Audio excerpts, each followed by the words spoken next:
Yes, good evening, Captain Krish.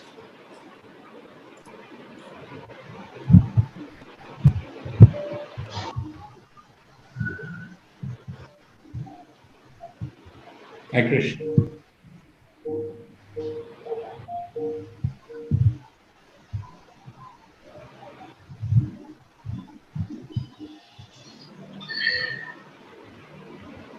Okay, we'll just wait for another 2 minutes.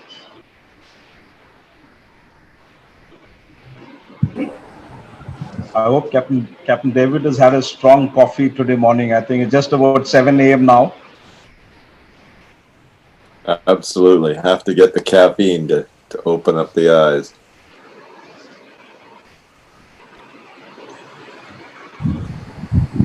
Hi, John. Hi, Captain Naveen. David, hello.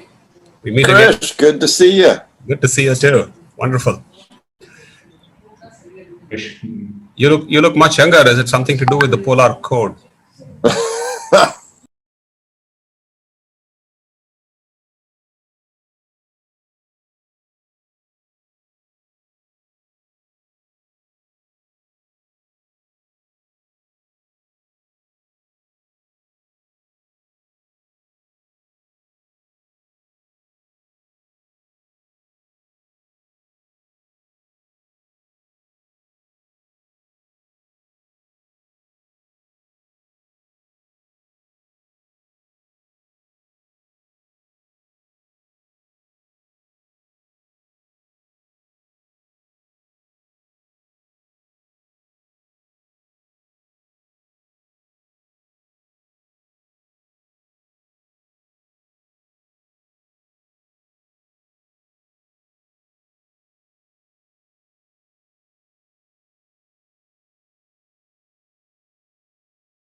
Abraham is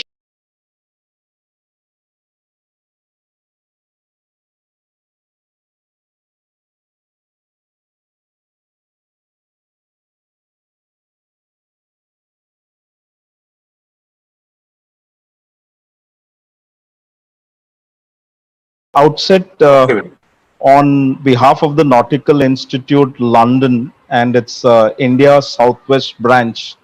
I extend our sincere thanks to all those who have joined us today for this very special session on polar water operations. So I welcome all of you and thank you once again for joining us at this time. As you are aware, the Nautical Institute is an NGO. It works very closely with the IMO, but uh, most importantly, it's an organization which works for the industry, especially for the maritime professionals. We are about 7,000 members spread over 70 branches across the globe with the objective of continuous professional development of maritime professionals. And this is one such initiative towards developing continuous professional development of maritime professionals. Today, we have with us Captain David Snyder, who I would say spends half his time on ice. I meant sea ice, and the other half he spends writing on ice. So I should tell Captain David that in India we have nicknamed you the Iceman. So you are our new Iceman, and I had promised our esteemed audience who have joined from different parts of our country, from different organizations, that you are going to take them on a tour to the Arctic and the Antarctica over the next 40 minutes. So they have all booked their tickets. They're all here expecting you to take you, into the Arctic and Antarctica. And we are sure that this session will be a value added session for all those who are listening in. Just for the benefit of the audience, I should say that we have three parts for today's session.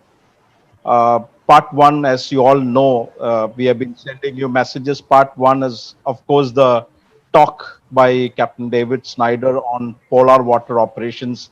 He's going to bring about all experience, I think 30 odd years experience spending navigating in such waters. And part two is the most valuable part, I would say, is the question answer session. So after he speaks for about 40 minutes, the floor will be open for question answer session. In order to for a smooth conduct, we request you to post your questions on the chat box, and we will have Captain Joe Scotty to read it out to Captain Snyder after he finishes his talk. So that's our part two. And part one, of course, the most important part of today's session, which is introducing our speaker, a very special person who's joining us early morning from Canada. And to do this honors of introducing our speaker to the audience, I would now invite Captain John Manesis, FNI, who's a director, executive board of the Nautical Institute, London, to kindly introduce Captain David Snyder to the audience. Over to you, Captain Manesis. Thank you, Vinod. Esteemed members of the Nautical Institute and fellow associations, friends, and it is my distinct honor and proud privilege to introduce our former Nautical Institute president of 2016-2018, who is now a trustee and executive member of the Nautical Institute board.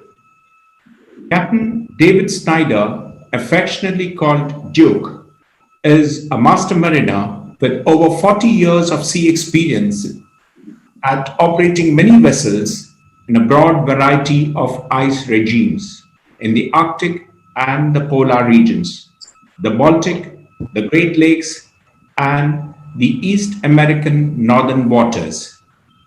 In 2013, Captain Duke Snyder retired from the Canadian Coast Guard as Regional Director Fleet of Western Region to form his own company, Martech Polar Consulting Limited. Today, he is the CEO and principal consultant of Martech Polar Consulting Limited, a privately owned shipping company providing global ice navigation services and support for polar ice navigation, shipping, and polar research expedition, logistic support, and ice-related consulting services. We talk of the IMO Polar Code. I am personally aware that the Nautical Institute made a significant contribution with its input. This first-hand knowledge and material was provided by none other than Captain Duke Snyder, author of Polar Ship Operations, published by Nautical Institute in 2018. The book is going now for its Spanish edition. As chair of the Ice Navigator Nautical Institute Working Group, Captain Duke Snyder is tasked with administering the Nautical Institute's global standard for ice navigator training and certification. Captain Duke and his company are recipients of many awards from the Canadian and American Coast Guards, besides the Queen's Medal for meritorious service to Captain Duke Snyder. What is not mentioned in his CV, I would like to inform to the members that he is founder member of the Nautical Institute Armillary Club, recently launched on the 11th of February, one of the pioneers to advocate for the Nautical Institute Legacy Fund, bequeathing his contribution for Nautical Institute scholarships for the next generations, which we are very grateful to you, Duke. We are indeed honored to have you amongst us, sir. And on a personal level, I've always admired your leadership qualities, walking the talk. Thank you and welcome to Nautical Institute, India Southwest Branch. Thank you very, very much, John, for such a wonderful introduction. I am humbled by your words. Thank you to the branch for the invitation to speak today. John, Krish, and Vinod, I know you've talked to me before, and others that are likely in the room. I know some old friends. I'm passionate about the ice. So when I first got an email asking if I would speak to the branch, I certainly did not hesitate. So I hope that in the next 45 minutes that I'm able to educate and entertain you. And please don't hesitate to add questions to the chat box so that we can have some discussion afterwards. Because much of what I have to cover is high level. I can't teach you how to be an ice navigator in 45 minutes, but I can certainly dispel some of the myths that are out there and give you some guidance on what to look for. I'll share my screen now and hopefully we'll get the presentation. That should be my front page with the title page. Is that correct, Captain Vinod? Yes, I can see that. Okay. We can see that. Yeah. Thank you very much.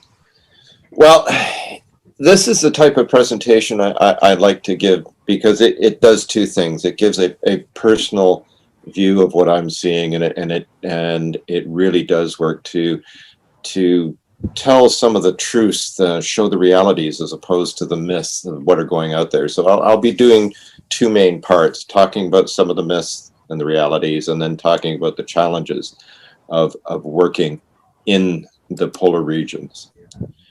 We certainly do know that the polar regions are changing.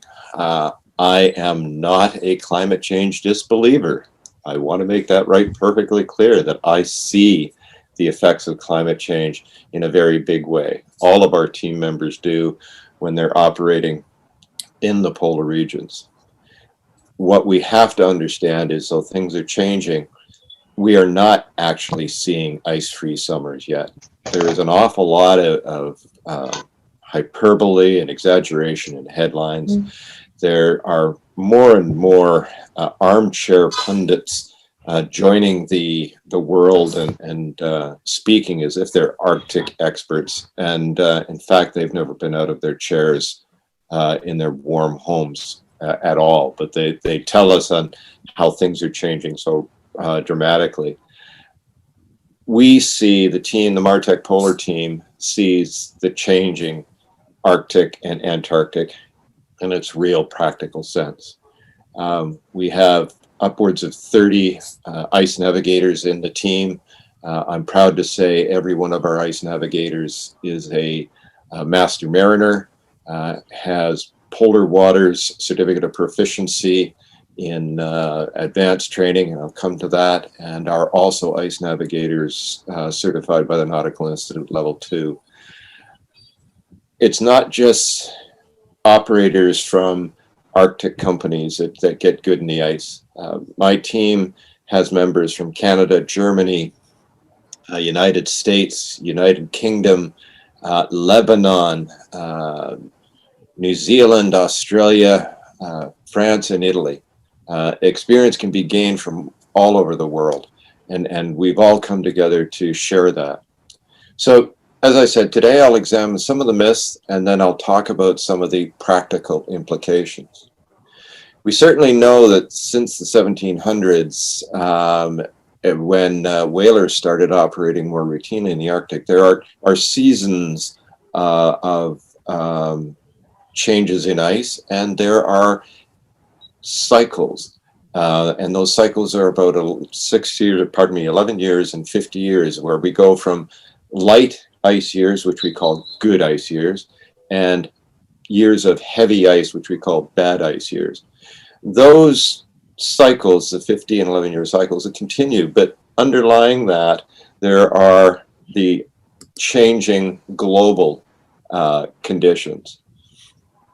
When we look at the two, the Arctic and the Antarctic, they are not exactly the same in the climate change effects. But today what I want to do is focus primarily on the Arctic, because that's where most of the traffic is occurring. The Antarctic is primarily confined to research and stationary supply, so it's not a commercial operation as such. The only commercial activity that we see in the Antarctic really is restricted to the cruise ships on the Antarctic Peninsula. But I will include some reference to the Antarctic, because otherwise the operating in the ice is somewhat similar. When we look at the first myth that's out there, that global climate change has totally opened up the Arctic with free ice summers, that is not the case. Every year, the big newspapers, whether it be the New York Times or the Guardian or wherever, somebody comes up with a headline, Arctic ice-free summer or massive traffic. That's not quite the case. We do see, as this page indicates, a gradual reduction in those cycles of high and low ice. But we're not seeing totally ice-free summers, and we won't for a long time yet. In fact, if we ever get to that point, the problem is going to be greater than ice-free Arctic. What we are seeing is winters are having less ice, and that is going to continue. But variability, the difference between day to day, week to week, and month to month, annual extent and concentration, i.e. the amount of ice that covers the ocean, and whether it's 100% covered or 90% covered, that is changing and is very variable. But that's been the way it has been since humankind first started traveling in the ice. What is most concerning is the ice is now thinner. And that thinner ice, because it is less compact, is more prone to move much more quickly and become more deformed. When the wind hits thinner ice, it rafts it up and causes it to grow into ridges, which become much more dangerous. Ridges can be upwards to 20 to 30 meters thick of ice that was initially perhaps only 1 meter to 2 meters thick because of the pressures that go on. That can be incredibly dangerous to shipping. So we must consider that the variability will be much greater now than it was when I first started going into the ice several decades ago.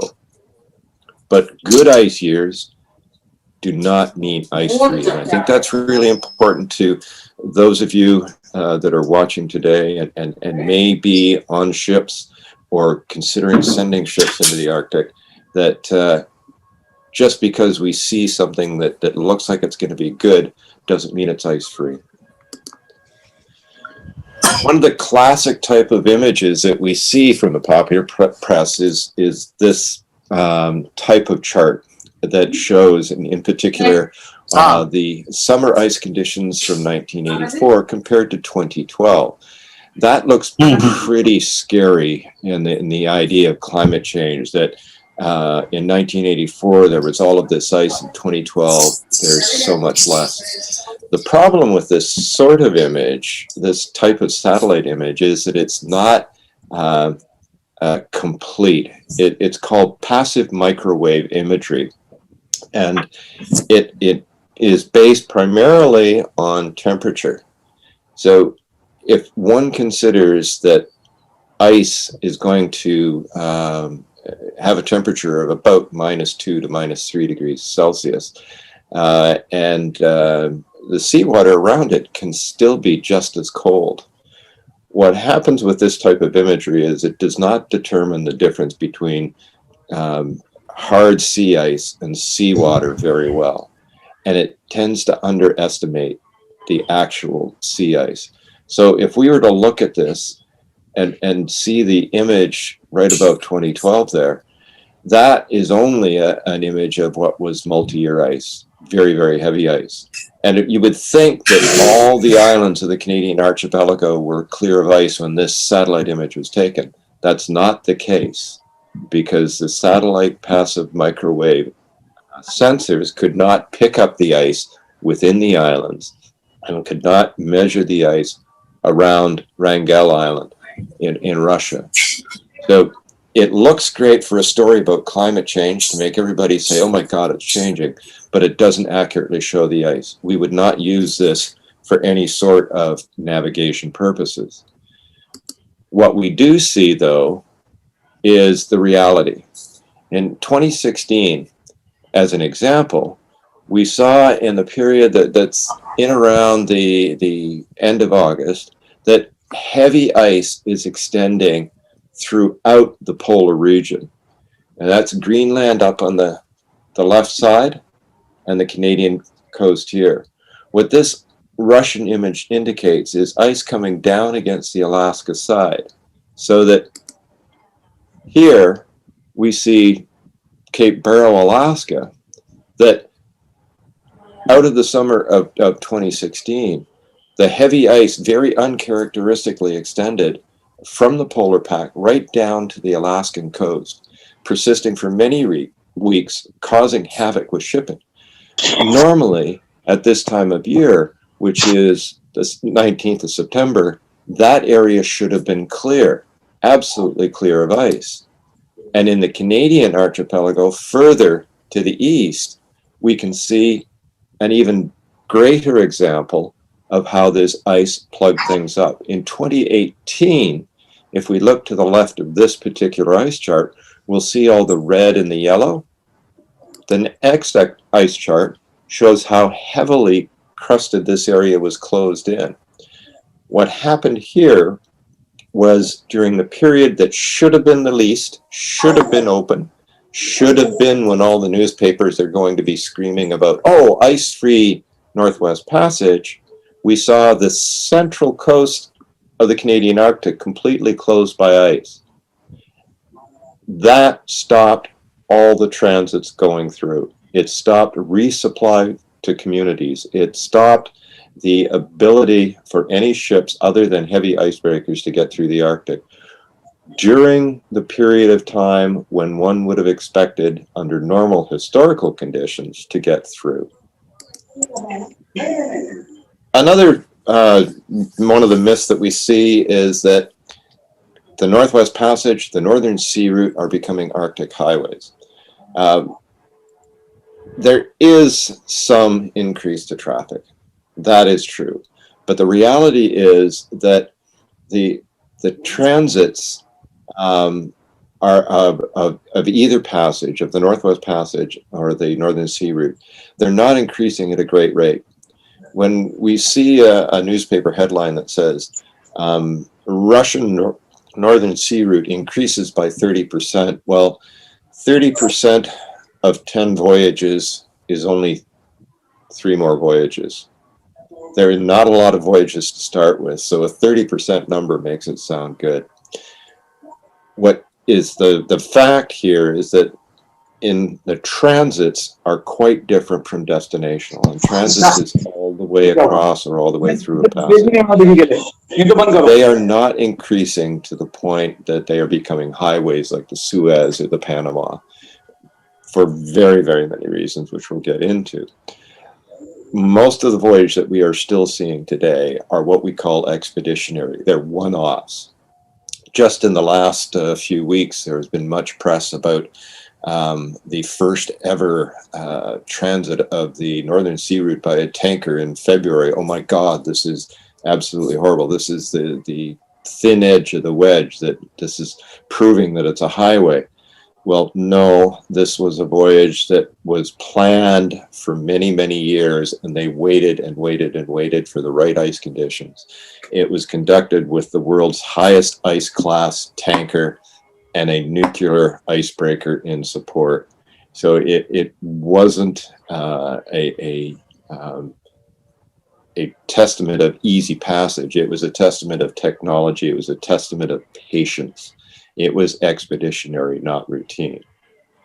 What we are seeing increase, though, is the destinational traffic. That's the traffic that goes in and comes out of either Russia or the North American Northwest Passage. In particular, on the Russian side, it's the EDE, exploration, development, and export of hydrocarbons. It's the Yamal natural gas. It's the oil coming out of the Russian Arctic. It's the nickel out of Norilsk. It's the iron ore out of Baffinland. It's the resupply of communities with their annual foodstuffs and fuel stuffs. These are the things that have been going on all along, and are a continuing increase by slow population. If we look at actual numbers, in fact, if we look at the Northern Sea Route, in 2009, there were 2 transits of the Northwest Passage. 2010, there were 4. And it's slowly come up. There was a burst in 2013 of 71 voyages, but most of them were small vessels, and they were pushed through to try and prove a point. The very next year, 2014, it was down to 22 voyages, which has been somewhat 20 to 25, 30 has been the pattern over the last few years. However, in the destinational, there has been a continual steady growth. In the Northwest Passage, most of the transits have actually been pleasure craft, smaller boats that can sneak around the islands, and the transit numbers are much lower. They're down to the number of 15 to 20. Now, I'm going to show you some graphs, but I want to explain them very carefully, because these are the kind of graphs that can be taken by press and media folks and misinterpreted. But understand that shipping companies are not flocking to the Arctic passages. For the most part, the transits are the business of Coast Guard icebreakers and research ships, occasional cruise ships, and expeditionary voyages. If we look at some of the statistics, this is for the Northwest Passage from the period 1980 to 2016. And if we look at this, it looks like a massive leap in voyages. But look carefully at the graph. It says voyages in the Northwest Passage, not transits. This is what can be taken by someone who wants to prove their point by saying, oh my God, look at the left-hand side. Back there in 1980, it was down with that number 100. And then all of a sudden over there at 2016, that number is 350. Well, those include individual voyages where a vessel, whether it be a pleasure craft or a commercial ship or a government ship, says, okay, I'm going from this port to this port, and then I'm going to go to that port. So each one of these vessel movements counts. That's why it amounts to 100 voyages in a year. So a vessel coming in, going to one community, then the next community, then the next community, has 3 voyages. When we look at the breakdown in this graph, we'll note that the largest number are fishing vessels and what are called other vessels, pleasure craft. Those are the ones that are showing it huge. And a fishing vessel will do a voyage a day. So each day that fishing vessel has a voyage. And that's what punches this kind of statistic up. When we actually look at the transits, if you look at the yellow, the amber color, and it's had some growth, but it's not very big growth. The one that is growing is that pale blue. And those are what we call the adventurers. Those are the people that are going to write their book and try and make $1 million on saying they've been through the passage. That's where this exponential growth has come. And that's what makes it the riskiest part, because these are the people that invariably come least prepared. As a Coast Guard mariner, we weren't worried about a bulk carrier coming through the Arctic.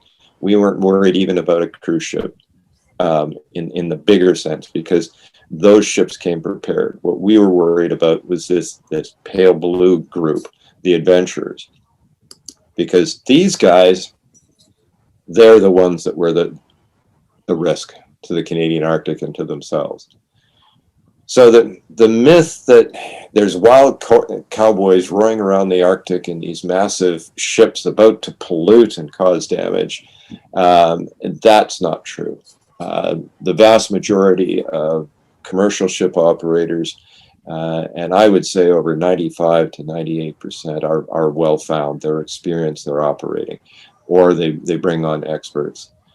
They are long-term players and they have high levels of experience. We even look at the Yamal ships that went through in February of the Northern Sea Route. They did that after gaining years of experience with these ships. The crazy ones are these adventurers. Those are the ones that we worry about. This particular vessel is a cobbled together vessel called the Atlan Girl. It was off Point Barrow. The interesting thing about this one was this was a home-built vessel, and the engine was salvaged from a refrigerated container, and that's what powered this boat.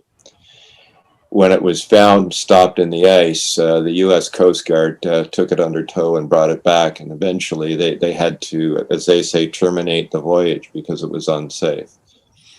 There are fewer incidents per ship of voyages in the Arctic waters than in temperate waters, which is important. There was an Alliance insurance report a few years ago that it was oft quoted and talked about this massive number of incidents in Arctic waters. But the large number of incidents that were in Arctic waters actually were occurring in subarctic waters in the fishing fleets of Alaska and Russia. They weren't occurring in the hard Arctic with commercial ships.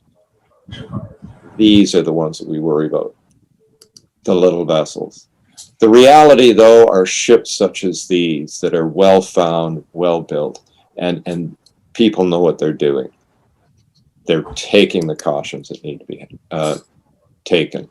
The new players are planning well in advance. When I talked about expeditionary voyages still occurring today, we can see examples such as the Nordic Orion. This made huge news in Canada as supposedly the first commercial ship to go through the Northwest Passage. And that wasn't exactly the case. But regardless, the Nordic Orion did go through, and it did catch press. It was a reasonably successful voyage, but they had been planning the voyage for 3 to 4 years. And were waiting for exactly the right conditions to take a ship through. And it looked like ice was going to be light enough. There was a cargo that sort of made sense, and it left from West Coast North America and went through the Northwest Passage. But 3 to 4 years of planning, very careful planning, and having everything set up for the day when they said, we're going to go. Another high press sail or voyage was that of the Crystal Serenity, a cruise ship that went through. It went through twice. Again, 3 to 4 years of planning before they took this ship through. Very light ice class. One of the things that they considered in their planning was that the risks that I'll be talking about in the second half of this presentation were such that if they needed help, they might not get an icebreaker. They saw that in working with the Canadian Coast Guard and the U.S. Coast Guard, that There aren't enough icebreakers up there to do everything at the same time. So what they did was they chartered their own icebreaker, the Ernest Shackleton, that sailed with them. And the Ernest Shackleton not only was their icebreaker, but it also carried extra pollution gear, extra life-saving gear. It carried all the rubber boats for visiting the various natural beauty spots, and it carried 2 helicopters. The Crystal Serenity only did 2 voyages because Crystal very quickly saw that this isn't something that we can do cost effectively with a low ice class ship and be reliable. This was what brought on the concept of that we see most of the cruise ship companies doing today, building much smaller, much higher ice class vessels. So they saw with expedition voyages like the Crystal Serenity, planned over 4 years before the voyage was made, planned for a very narrow window when the ice conditions would be the lowest, that to do Arctic voyages routinely, you need specialized ships with specialized people. Yamal LNG project is another case in point. I worked with one of the eventual charter operators of the first 16 170,000 cubic meter Arctic LNG sea ships to develop the plans for operating the ships. These are the world's highest ice class cargo ship. And they are, for all intents and purposes, icebreakers in their own right. They are built to operate in polar ice in the wintertime. They have been operating now for 5-6 years, and they've gained the experience. But before the first ship ever went into the Arctic, there was 4 to 5 years planning and building the knowledge to do that. This is what's normal. The counter to that is usually most springtimes or coming into the summer, I'll get a phone call from a company that said, we just got a contract to take a tanker into the Arctic. What do we need to do? Well, do you have a polar ship certificate? Well, no, we don't. Do you have polar waters training for your people? Well, no, we don't. They never end up going because they don't meet the requirements. And that's what is stopping the newer players from coming in quickly. And again, I'll talk about these details in the second half.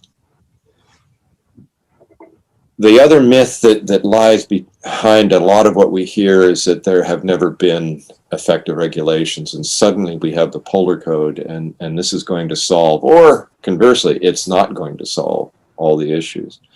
The reality is, in both the Arctic and the Antarctic, there have been for a number of years, in decades, in fact, effective, strong coastal state regulations. In the Antarctic Treaty Organization has had very, very stringent requirements for shipping and pollution protection. In fact, many of the very stringent Antarctic regulations were not initially incorporated in the Polar Code because they were a little too high for most of industry, but they're coming into the next versions of the Polar Code. The UNCLOS treaty, on the other hand, allowed for strong national regulation. And believe you me, Canada and Russia in particular took advantage of UNCLOS, and both had very strong regulations for ships operating in their polar waters. And when we look at the Arctic Ocean, the coastal state regulations extending out to their EEZ covered the vast majority of the Arctic Ocean except for a small central core. So any ships that were operating up in the Arctic would have to comply with Canada's Arctic Waters Pollution Prevention Regulations, or Russia's rules for vessels navigating Northern Sea Route, or even the America Open 90 in combination with the Alaska environmental rules. Any ships operating up there would be facing those before the Polar Code came in. But each one of those rules covered things a little bit differently. They had the same intent to protect the waters, to protect shipping, and those underlying regulatory requirements dating back from the 1970s. But there were differences that prompted in the end, a polar code. The first polar code was actually proposed in the early 1990s by Canada. And that was my first introduction to working with the IMO when I was brought in by a company under contract with the Canadian Coast Guard to develop the first ice navigator standards. The Polar Code, as it was envisioned in 1995, was a standalone instrument that was intended to be the international code for safety for ships operating in polar waters. Well, for a number of reasons in 1995, there wasn't the political will in the IMO shipping industry to go that far, and it resulted in guidelines only. So the first IMO instrument that we saw for 2002 were guidelines for ships operating in Arctic ice-covered waters. They were very, very high level, very, very vague, very, very open, and they applied only in the Arctic because at the time the Antarctic Treaty Organization thought that their regulations covered shipping well enough. However, immediately after 2002, a number of very, very significant shipping incidents occurred in Antarctic waters, and the treaty organization came back to IMO and said, look, you're right, we want to be part of your polar code. So in 2010, the Arctic ice-covered water guidelines were changed to guidelines for ships operating in polar ice-covered waters. But again, they were very vague and they were very high level. It wasn't until another series of shipping incidents occurred that caught the public eye that the Secretary General of the IMO moved forward and said, I want a mandatory polar code. I want a standard that everyone can look to, that we can have a commonality across the board. So with that, the Nautical Institute, amongst many others, got down to work. I had the honor of being the delegate, subject matter delegate from the Nautical Institute at most of the meetings that were about training and operation of ships on the soft side as opposed to the hardware side.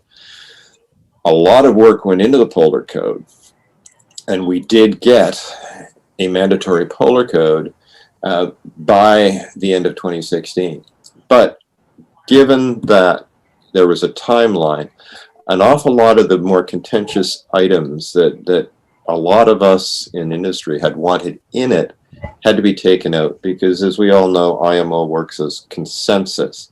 And if you don't have consensus, it doesn't get in. So if we had something like, say, a prohibition on black carbon on ships in the Arctic, there was an agreement. So rather than work that out to get a time schedule that was workable for everybody, the black carbon prohibition was taken out. And here we are coming on the next 10 years, and we still haven't got any meaningful restrictions on black carbon, where had we gone with the original plans, we would have a 15-year phase-in period from 2016. Now we're looking well past that. The first code is not perfect. It is not a standalone convention. It has to be enabled by 3 other IMO instruments. So in order for it to become mandatory, SOLAS had to have amendments made to it that said, and for the polar waters, you must go to the Polar Code. MARPOL had to be amended to say, here are some extra details for the polar waters. STCW had to be amended to include the polar waters thing. So though we have a polar waters code, we still have to look to these other 3 instruments for more specific items on the safety equipment on board, the construction, the pollution prevention, and the training. We had the original version from 1995 had it all in one place, but that just wasn't to be. So here we are, 2016. We now have ships requiring polar ship certificates. We now have ships requiring personnel to be trained. It was not a perfect code at the time. We walked away from it saying, we've got it, now we have to start amending it. As soon as the code became enacted, we were looking at ways to improve it. Classification Society guidelines were already in place to add more detail to the rather vague wording in the code. Coastal state regulations are in some cases maintaining higher levels than what the Polar Code put in. And of course, the Nautical Institute's Ice Navigator scheme was put in place because the requirements that are there under the IMO Polar Code do not prove that an individual is an ice navigator. The requirements are only that they have polar waters training certificates. So already we're seeing changes. We know that the Polar Code has very, very high-level description of shipboard technical and operational requirements. We go into that, we'll see 13 chapters that include basics of construction, basics of technical equipment, but they are what are called goal-based. So it says that national regulations must include requirements that say a ship has to do this or a ship has to do that. It's not as prescriptive as, say, SOLAS or MARPOL are. And the biggest thing that we saw from the Nautical Institute was the training and the certification section. The original version of the Polar Code was quite stringent, and it covered everything, as we say, from soup to nuts. And if an individual met the requirements of that initial chapter, they would have had experiences as ice navigators. However, the Polar Water Certificate of Proficiency that resulted from the 2016 code and the STCW amendments is not an ice navigator.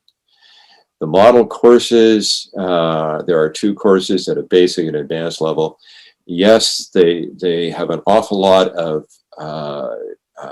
theory, academic information, and the kind of thing you can ask in a multiple guess or multiple question test and get a 70% mark on, but they don't prove you have the competency to operate in ice. The original Ice Navigator provisions that were in that submission for the Polar Code in 2013 were in fact the Ice Navigator Standards developed by the Nautical Institute. They were watered down to meet the demands of some of the larger flag states. And so that what comes out is a certificate of proficiency that says someone has taken a course, but not that they know how to operate a ship in ice. As soon as this became clear, industry came to the Nautical Institute and said, you guys were doing this Ice Navigator thing before the Polar Code, please bring it back because we still need a standard. And that's exactly what the Nautical Institute did. What we have is a Nautical Institute Ice Navigator certificate that is global. It fills the gap in the competency left by the Polar Code. It very closely mirrors the STCW Polar Code requirements in basic and advanced, and we call it level 1 and level 2, but it adds some very hefty requirements for specific ice time, specific time in ships operating in ice. The Polar Code requires only 30 days operating in polar waters to get the advanced certificate of proficiency. And one can operate a ship in polar waters for 30 days and 5 years and never see any ice. So you can understand the reluctance of insurance to say that's good enough. We need something more. So that is why we have a Nautical Institute Ice Navigator as well as the Polar Code Certificate of Proficiency. I want to amplify that by saying this past summer in the Canadian Arctic, it became very, very apparent that the polar waters training was insufficient when a number of ships with masters who reported that they had certificates of proficiency turned out when on port state control inspections that they did not have a COP. They had only a training certificate issued by a school that said approved by our flag state, but it was not a flag state certificate of proficiency. And the people having the certificates did not have any experience operating in ice. but were showing up in the Canadian Arctic on ore carriers, believing they did have the required paperwork to do it. The ships were stopped and ice navigators were put on board, people with the proper capability. So when we look at some of the myths and realities, it's not about Coast Guard or cowboys and that sort of thing. It's about tried and true professional. It's not about panicked ships and calamities. It's about well-found ships. But why do we have the realities of well-trained and experienced people and experienced and well-built ships? It's because we look at what is really going on there. The challenges for you, all of you that are watching today, and I believe we're over 60 now that are watching this, is that preparation is the key. If you're on a ship or you're looking to send one of your ships, you have to understand that the polar regions, whether they're Arctic or Antarctic, they're unique. Is this a polar voyage that we're entering? Is it within the polar waters requirements under the polar code, north of 60, south of 60, or is a general description? Do the polar code requirements prevail? Well, if so, then you have to look to the polar code. And when you're looking to the polar code, you then have to look to SOLAS, you have to look to STCW, you have to look to MARPOL. You also have to look to the coastal states, because polar voyages will be within coastal state regulation. And polar code is not the whole thing. Is the ship suited for operating in ice safely? And the polar code gives you the first idea of whether it is or not, but then are you ready to operate in polar waters safely? Do you have the experience, or do you have to reach out to specialists like Martech Polar and say, we need people on board ships? That's what my company exists to do. What we do is we put myself and the rest of the team members onto ships where the master, the chief officer, and the bridge officers do not have the experience to operate the ship in ice. We join the ship, we sign on to ship's articles, we become part of the team, and we report to the master. Depending on the master and their experience, we may be given the watch by the master, we may be given the control of the ship, or we may simply stand behind the master or the chief officer and whisper in their ear, okay, I'd go over there or I'd go over here. But we have the experience to operate in the ice, that piece that adds. We have the experience to come on and look at the ship and say, okay, you need to do this, you need to do that, you need to get this kind of equipment. We need to understand that the Arctic ice is changing. We need to know that the Arctic polar pack is very, very heavy with multi-year ice. Multi-year ice is thicker, harder than soft first-year ice. Glacial ice, iceberg ice, and multi-year ice are about the same sort of hardness. And if you hit that stuff with a ship that isn't an icebreaker, or even with an icebreaker, you're going to do damage. So you have to understand the difference between thinner first-year ice and heavy multi-year ice. You have to understand the icebergs that come out in Baffin Bay. You have to understand that conditions change, not just daily and seasonally, but from year to year. And it might have been a good year last year, but that doesn't mean it's going to be a good ice year next year. And you have to really understand that whether it's the Arctic or the Antarctic, the ice is there for 8 to 9 months or more of the year. It's not ice-free. I was hoping that I could get this. That's not going to work. That's unfortunate. This picture shows the previous picture, sorry, was an animation that showed how the ice moved around the Arctic, but we'll go from that. Sorry for that. We have to understand that there are persistent choke points of ice, even in the most open period in the summertime. These areas you will see ice accumulate, though they would normally be reasonably clear. So you have to be prepared to meet these ice choke points. The same is true in the northern sea route, where the areas where ice can be expected even in the least periods. They're being less and less of a problem, but can still be a problem at any time. One of the other ones is, why is it that we're seeing the usual players or expeditioners? Because the Arctic and the Antarctic are still very, very remote. They still lack infrastructure. You cannot go into either of the polar regions and expect to have the sort of support within coastal regions that you would have most anywhere else in the world. The infrastructure is thin or non-existent. The Northwest Passage, these areas are so remote. They small villages. There are no cities in the North American Arctic. There are towns of up to 6,000 people. But for the most part, along the North American Arctic, between the United States, Canada, and Greenland, the villages of 300 to 600, maybe 1,000 people. In the North American Arctic, no real ports. There's no place to fuel or resupply or get repair between Nuuk and Greenland and Dutch Harbor. On the Northern Sea route, though, the population densities are a little greater.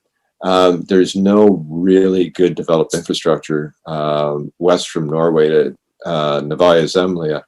The Russians have constantly make a big to-do about increasing various infrastructure bits, but most of it is based around the oil and gas project in the western Northern Sea route. They have a huge commitment to icebreakers, which is a good thing, but the rest of the complex, the system is very, very sparse. There is a huge bureaucracy around navigating through the Northwest Passage or the Northern Sea route, not so much for the Northwest Passage.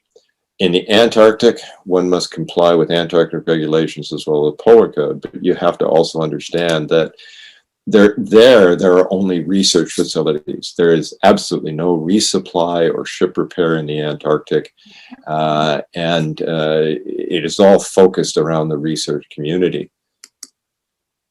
Though we've seen an awful lot in the last few years, particularly from 2010, about the designation of SAR responsibility. Charts like this indicate that, well, they've carved up the entire Arctic for search and rescue responsibility.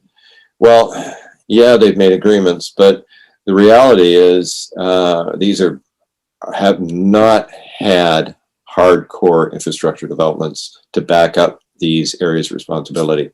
Canada has not done anything to increase its actual search and rescue capability in the Canadian Arctic since 2010, nor has the United States or Denmark. Norway has just opened up a new search and rescue station in northern Norway. Russia has been the only Arctic coastal state nation that has demonstrably increased their search and rescue capability by building 10 new search and rescue stations along the Northern Sea route.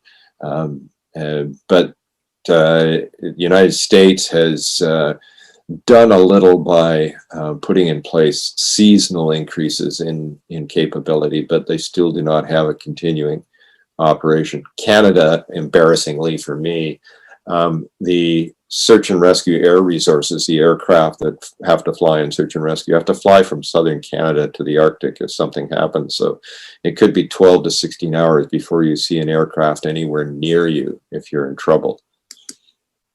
The Antarctic is much the same, though you see maps like this that indicate SAR responsibility sectors.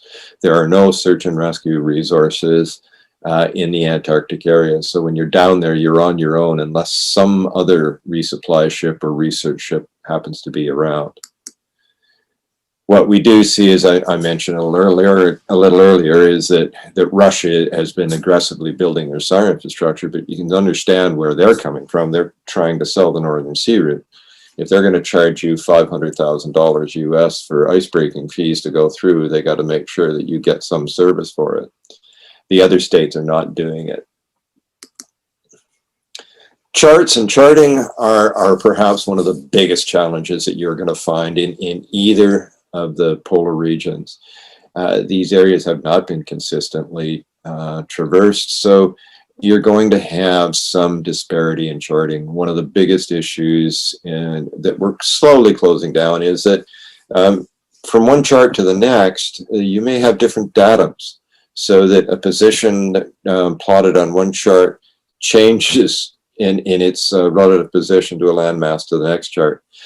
As the coastal states are slowly improving their charts in the Arctic to electronic charts, ENCs, they're doing away with the chart datum issues. But what still remains is an awful lot of the survey data, both Antarctic and Arctic, dates to the 1800s from exploration ships. So you'll see charts with very light surveys, sporadic soundings. In some areas, still today, even on the electronic charts, they have to rely on trackline soundings where a ship has gone through and maybe been successful. We're also having problems with chart projections. I've seen young bridge officers totally flummoxed by the difference of suddenly being faced with a polar mnemonic chart as opposed to Mercator. And the other piece is ENC charts are not complete.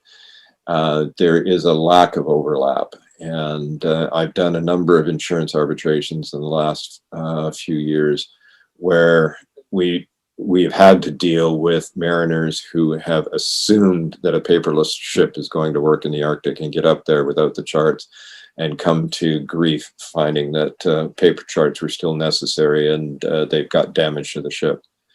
There are corridors of more frequently traveled areas that are well done, but there's still, you have to be careful. Icebreakers. Russia operates 5 nuclear, usually up to 6 conventional. The number we often hear about 50 Russian icebreakers or 40 Russian icebreakers includes an awful lot of the icebreakers that they have in the Baltic and the Caspian and elsewhere in the smaller ships. The United States only has 2 operational polar icebreakers. Canada has up to 6. And there's a mix of research icebreakers, but they're not as prevalent in the polar regions as one would think, and can be often days away from help. Communications is huge. The polar regions are outside Inmarsat, and they're on the very edge of VSAT with massive, big non-coverage areas. Though the geostationary satellites that we need for a really good high bandwidth internet are not as available, there is Iridium and Iridium NEXT, which are low Earth orbit satellites, but they are much slower, much narrow bandwidth. GMDSS, SAT-C, and HF, you often have to fall back on that. And I often find that mariners get quite lost nowadays when they're used to just doing an email and getting on the internet and doing that sort of thing, and then suddenly at 75 north and 75 south, they lose that connectivity. Only recently have new nav areas been put in place to cover the Arctic completely. So they will ensure that you have the warnings, navigational weather warnings through the GMDSS, SAT-C, or HF, but regular communications is going to be a problem. Another big piece that hits those that are unaware is the insurance premiums. As soon as you hit the areas of red, your insurance is going to go through the roof.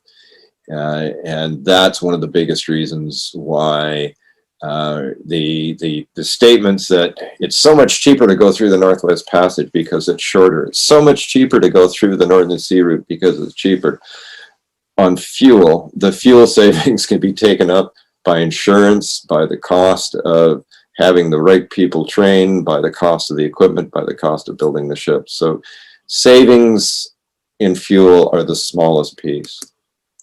So this is what we're looking at in a beautiful summer day on the least period of ice in the Canadian Arctic.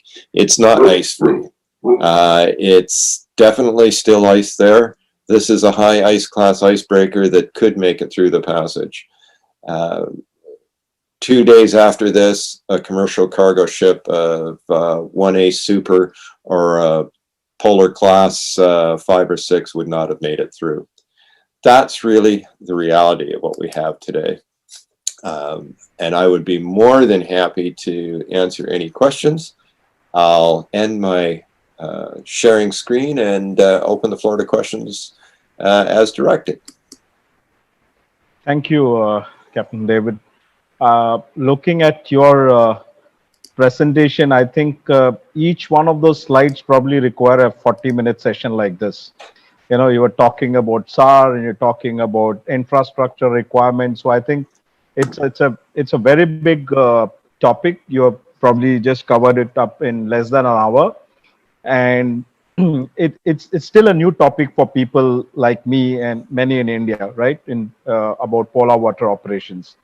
So it's still an alien topic, but a very nice introduction. I'm sure it is, kind of had a few people curious. I can see a lot of questions in the chat box.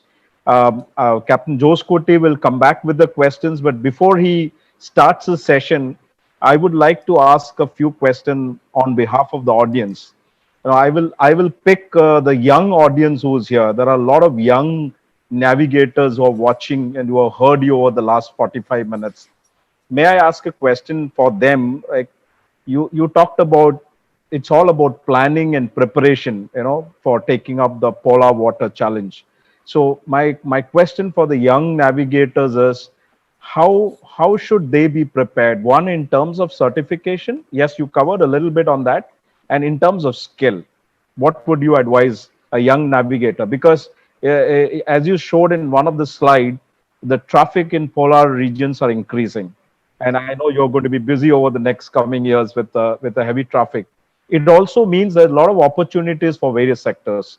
So my question number one is, a young navigator wants to go to polar waters. How should he prepare in terms of skills and certification? And that's a great way to start off the questions and answers, because that's how we start our careers. And I think the Polar Code and the Nautical Institute have started us off with the first steps in that in a more formal way. Step number one for a young navigator is to get out there and get the basic course, the basic polar waters course. The caution I give there is be sure that when you find a school that's putting on a polar waters basic training course, that course is to the IMO standards, and that a certificate of proficiency is issued upon completion, not just a training certificate. It is a certificate of proficiency required under STCW that is what is going to be required by port state control. The training is great, but training by itself without that COP is not the license that you need. There are schools out there, and this is one of the things that our Ice Navigator Working Group is expected to happen, and when we see it happening, there are schools that are selling courses, putting on courses that combine basic and advanced, and they're just funneling people through. So my recommendation is try and find one that has reputation on having the knowledge and the skill to teach this specific set of skills. See if it's accredited. Right now, the Nautical Institute has only 2 accredited schools around the world, but our intent is to move beyond that. So backing up a little, new navigator, polar waters basic course, get onto a ship that's going to be operating into the polar waters if you can. Take your polar waters advanced course and get those certificates of proficiency, because they are the first step to learning the theory of operating in ice. The only way you will get good at operating ice and be competent in operating ice is to actually do it. Simulators, no matter how good they are, and I've been parts of teams that have worked with some of the biggest schools in the world developing their ice navigation simulators, they're not good enough. Do not ever think that I've got Polar Waters Advanced Certificate of Proficiency, I went to a simulator, and I know what I'm doing, and I'm going to take my ship into the ice. No, it's not good enough. You have to have the experience in the ice. So get out there, get the certificates, get the time in ice, and then you'll do it. it is quite possible that any one of the people who are here today, there's 91 viewing I see right now, maybe on a ship in the very near future that is required to go into polar waters but may never see ice. That's fine. But you have to be aware that when you're going there as a young navigator, prepare to see ice, even if you might not see it. Yeah. Second, I see in the audience we have a few people who are from technical managers, ship manning, ship owners. So, what would you say with regard to preparation and planning for that sector? Somebody who's in ship manning or ship technical, how should they be prepared for taking on polar waters? Well, again, that you're right. Those are the two best starting questions. You have to become familiar with the polar code and understand how the polar code works as goal-based, and getting into it. If your ship is expected to ever operate in polar waters, you must understand that it will require a polar ship certificate to be permitted to enter into polar waters, regardless of whose coastal waters it may or may not be in. That polar ship certificate will require certain changes to your ship if it's not already built that way. It will require the addition of searchlights. It will require a second gyro type system and these sorts of things. You're going to have to look and see what you need to technically do to the ship. Increase its life-saving equipment or change its life-saving equipment, firefighting equipment, make those alterations. The biggest piece, though, and I think is missed by most owners, operators, is in understanding that to operate in polar waters, one must have now a polar waters operations manual. And this is, I alluded to a little earlier, is where typically in the next couple of months, I'm going to get these calls from people saying, well, we want to go to the Arctic. We need a polar waters operations manual. Well, you can't generate one in a week. The way the polar code is written and the way flag state rules are, you must do a polar waters operational assessment first. And that operational assessment is not something that can happen in a day. The consulting side of my company will do contracts for ship operators where there is an expectation the ship may operate in polar waters. What we have to do is that assessment, which can take sometimes weeks, where we look at, okay, where do you think it's going to go? Where? When do you think it's going to go? What season? What ice conditions? What is it going to do there? And then we look at the ship. And it can't be just any ship. It has to be the ship. It's like a safety management system for polar waters. We look at the safety management system as exists and do a gap analysis from what your SMS says for the ship and for the company to what the polar code requires and the various national regulations require. And then we give you a plan for writing the polar waters operations manual to fill the gaps between your present SMS. To give you an idea on the length of effort, the companies that now operate the Arctic LNGCs, whether it be TK, Total, MOL, or Sovcomflot, or Dynagas, all of them spent over a year doing the polar waters assessment, operational assessment, and development of their polar waters operations manual. Now, for single ship operations, we can do it much more quickly, but we can't do it in 2 weeks. And I certainly will not do it in 2 weeks. If someone comes to me and says, I need this in 2 weeks, well, I'm sorry. We only do it the right way.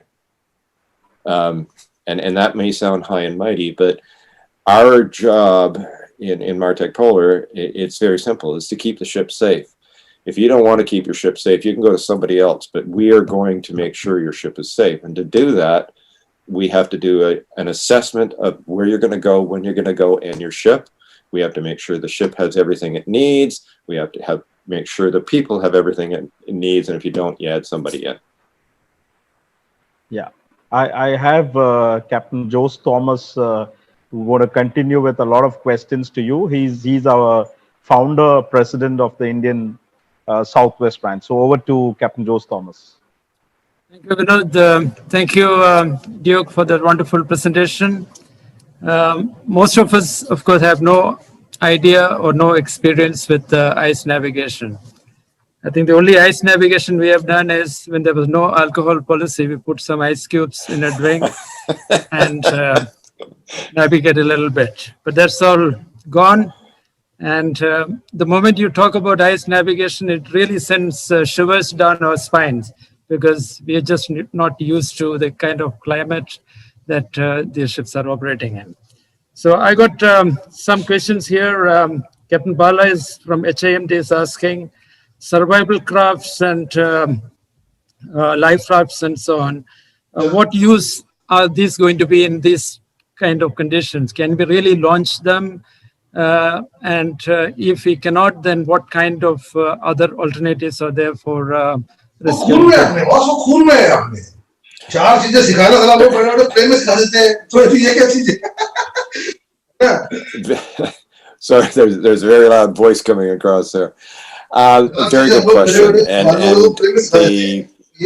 the Polar Code tries to answer that, and what you have to do is first look at your operational assessment and determine what the risks requiring abandoning the ship. Polar Code requires you to look at the risk of abandoning the ship into open waters.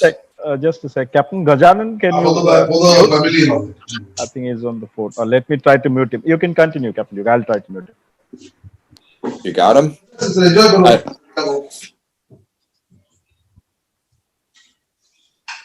अच्छा ओ very good allotted already ना very good चलो कल मैं आता हूँ फिर आपके पास रहेगी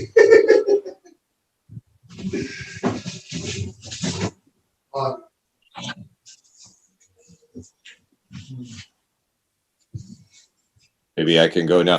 Part of what the Polar Code does is it requires operators. Maybe March end somewhere. Now mining operation starting there. Because company starts then. Apparently, I'm not that.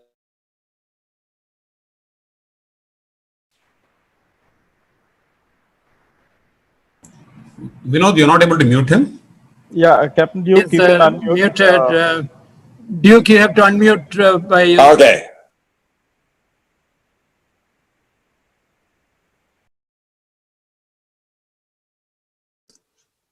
Okay, have you got me now? Absolutely. Okay, so what the Polar Code requires operators to do is to look in their operational assessment under the conditions that they may be required to abandon ship. If you're operating into the Red Dog mine in the west of Alaska with the ore export, that operation is designed and planned around never going in ice. So you can plan your vessel as to be in a normal sort of abandoned ship in open water. But if you're going into ice, Polar Code requires you to look at provisions to that where you may have to abandon into open water, into water with ice, onto ice or onto land. And the big issue is rightly raised in this question. What good is a lifeboat if you have to abandon onto ice? Well, quite frankly, it's next to no value at all. So that is why the Polar Code requires vessels that have done their operational assessment where they have determined that the risk is there of possibly having to abandon a vessel onto ice. Then they add additional equipment in what are called group survival equipment packs. And the GSK group survival kits will include tents with insulation and various other gear. Oftentimes, what experienced operators will simply do is, though they're required to have routine covered lifeboats for the rest of the world, they will also increase the number of life rafts because tossing a life raft over the side, it can be hauled around onto the ice and may be sufficient. But it is why one of the reasons that doing an operational assessment and developing your polar waters operation manual take time, because you have to look at these individual items, and survival on ice is absolutely different. So the range of ways to deal with it can be quite unique, so long as you've done that. And typically it's tents with thermal survival gear or life rafts without the survival equipment inside them. If you think about the water packs that are stored in many life rafts, those are going to freeze. And that is part of, again, what we look at when we do the operational assessment and the Polar Waters Operation Manual, is say, okay, we have to look at your life rafts. Do you have to change your life raft survival kits that are inside the life rafts to take the water out? Because it's no good if the water packets inside the life rafts have burst. Okay, thank you, Duke. The next question is from Krish. Krish was our past global president of the NI. He is asking about gyro and magnetic compasses. How effective, or are they really ineffective in the polar regions? And is inertial navigation and GPS the only means of navigation position fixing available in the polar region? Well, first thing off, the magnetic compass, of course, is very unreliable. We're getting close to the magnetic pole, and what I love to do when I'm up there with a new group of officers is actually take them and show them the bowl of the compass when we're up there. Is the needle is spinning around or going very, very slowly. We put absolutely no trust into a magnetic compass once we get up past 70 north. It can still work to some degree, but it loses an awful lot of its directional stability. Gyro compasses, interestingly, it depends on, first off, the design of a compass. And some gyro compasses are more reliable in high latitudes than others, depending on the suspension of the gyroscope itself. As an example, Sperry type compasses were for many years the gyro compass of choice of the Canadian Coast Guard, because their design construction allowed them to be more reliable than Arma Brown compasses, which suspended the bowl differently. But even then, the Sperry compass and many other simple gyro compasses can suffer from precession, so that when you're at the higher latitudes, they are slower to respond, and they respond very, very slowly on a turn. And when you're coming around at a 90-degree turn, you can see that the lag in the compass. Today, the most reliable type directional devices for high polar navigation are fiber optic compasses.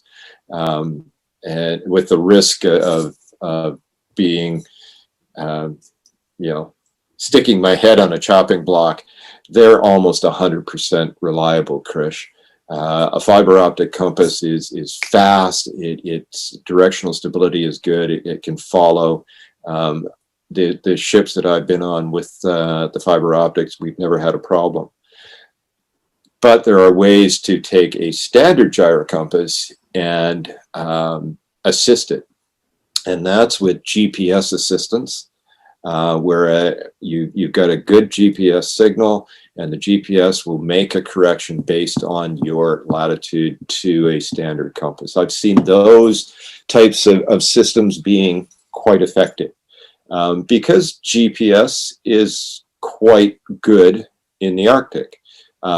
There's next to no differential up there, of course, and the Antarctic. So if you're relying on a differential, you're not going to get it. But, you know, most of the systems now don't need differential to give you an accuracy. The next piece tied to this in position fixing is you have to be very, very cautious and very cognizant that your datum being used by your position fixing system, your GPS, is matched to the ENC or the paper chart you got. It's one of the most common errors I've seen in navigation in polar regions, Antarctic or Arctic, where a very precise GPS position comes off the instrument, but it's being plotted on a chart that uses a different datum. So you have to be aware of that and put the two together. Okay, thank you. Chris had another question about the steel that is used for ship construction for the vessels operating in this area. What are the kind of specifications or the metallurgy involved in this? Most of the regulations leave the metallurgical requirements fairly vague. Most of it's around the actual scantlings, so frame spacing and thickness of steel. There was a period of time when an awful lot of focus was on stainless steel and the positive aspects of using a high quality stainless steel. And there were good things and there were bad things. I can't give a metallurgist's answer to say what steel is better myself. But the IAX polar classes, unified polar classes, do indicate some requirements, but it's more about thickness, more about frame spacing, more about shape and where your ice belts are and that sort of thing. Where metallurgy gets really important, as opposed to in the hull or the plating of a ship, is in the blades of a propeller. And that's where, you know, those cheaper bronze propellers that we all want to go to and that sort of thing, we really have to look at upping our game in that. And that's where the high-tech metallurgy will come more into ice classes in propellers. Okay. We have Captain R.K. Kumar asking about high latitude gyros. I would imagine these are the special type of gyros that you mentioned earlier already. So that's fine. And he's also asking about any special charts required for the area and who produces those charts. And the normal GPS will function okay in these areas? I'll go backwards first. Normal GPS will, as I mentioned to Chris's question there. Thank God for GPS. You know, it makes our job so much easier up there. Just match the GPS datum with the chart datum. As a quick sidebar, my younger days when my beard was red and I had hair on the top of my head, SatNav would give us a fix every 3 hours sometimes. But GPS gives it to us every 5 minutes. So GPS is not a problem. Charts, I would say that most of the, for the Arctic, we'll start with most of the coastal states in the Arctic, Russia, Canada, United States, Greenland / Denmark, Norway, have really the best charts of their areas. So if you're going to Greenland, get a Danish chart. If you're going to Canada, get a Canadian chart on paper charts and that sort of thing. Admiralty charts are a good, I'll call it second. My preference is always to go for the national chart for the area, but you know, if your suite is Admiralty charts of the polar regions are good in a general sense. Russian charts are actually amazingly good for Canada, which always worried me. How do they know so much about Canadian waters? But My problem with Russian is I don't read Cyrillics very well. So, but the bathymetry is fantastic on their charts. And in the Antarctic, my go-to for the Antarctic has always been Admiralty charts. But it is getting the point where Argentinian charts are fairly good, and American charts. But with the Antarctic, because there is so little traffic, there are massive areas there that won't get you even the good coverage you're getting in the Arctic nowadays. So you have to be far more careful. And on top of that, understand that we haven't quite got really good ENC, electronic chart coverage. You have to be really careful of what you're doing. And I go back to an insurance arbitration I did very recently where the operators were using an electronic chart that was an ocean going chart to enter into a port narrow coastal passage. And of course it was absolutely of no value, but it showed up on an ectus like a chart. But the survey spacing on it, because it was an ocean going chart, it wasn't a coastal chart, it wasn't a harbor approach chart, was insufficient. There was no ENC for that port that they were entering into and where they went aground. They still had to have the paper chart. So if you're operating with paperless ships at this point, you have to be very careful to ensure that you may have to have paper charts as backup for some of the areas that you're going through, because the electronics charts are insufficient. Up until hopefully this year, in the Canadian Northwest Passage, you could not go through the Northwest Passage completely by ENC because there was a gap at one end. And this summer, they're supposed to be closing that. But if you didn't look carefully, you'd think that, oh, this is fine because your ectus will give you this blast along. But what it does is it defaults to an ocean going chart when you should be using a coastal chart that doesn't exist. Okay, thank you, Duke. You have Captain John Menezes. We here at Nautical Institute Cochin owes a lot to John for his help in setting up our branch. He did a lot of work moving up and down from Mangalore to come and help us. Thanks, John. And Krish is another guy who helped us a lot from Chennai. Thank you, Krish. So John Menezes is asking how the crew copes up with 24 hours daylight during these transit times. The working hours, rest hours, and so on. This will be like a surreal situation. So how can the crew settle down into this quickly? John, that's an excellent question. And it surprises us how many times we actually get on board ships where that has never occurred to the crews. And as we're moving north and the days get longer and longer, people start to get nervous and that sort of thing because it hasn't occurred to them.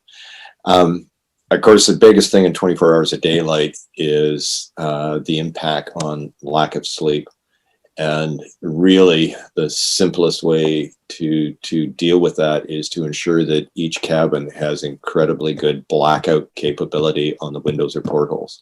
I know that sounds simple, but to give someone a space where they can put their head down and not be bothered by sunlight is very important. The other thing that actually catches people off guard, and I find it fascinating because tropical areas with bright sun and that sort of thing, it is good eye protection on the bridge of a ship. It's just like, yeah, you're gonna need good sunglasses, and you're gonna need good sunglasses not just for the glare of the sun from above, but if you're anywhere near ice, the glare that comes off the ice itself for 24 hours a day. And I always have 2 pairs of good sunglasses, and I always carry in my bag a roll of tin foil to put into a window, so I've got my cabin dark as dark. 24 hours of darkness is another issue.